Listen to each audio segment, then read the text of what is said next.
ભરૂચ જિલ્લા દૂધ ઉત્પાદક સંઘની ચૂંટણીમાં 12 ઝોનમાંથી 11 ઝોનની ચૂંટણી થઈ 11 ઉમેદવારો આપણા વિજેતા થયા છે।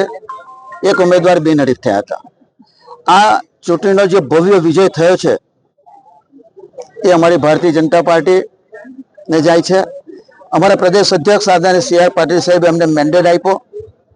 સાથે સાથે અમારા પ્રદેશ મહામંત્રી આદરણીય રત્નાકરજીએ પણ અમને સમર્થન આપ્યું, હૂંફ આપી અને પરિણામે એમાં જીતી શક્યા છે। તો ખરેખર યશ આ ભારતીય જનતા પાર્ટીને જાય છે। સાથે સાથે મારા પશુપાલક મિત્રો અને મારા જે મતદાર ભાઈઓ, ખરો રંગ તો એ લોકો લાવ્યા છે, તો તેઓ પણ આ જીતના યશ ભાગી છે।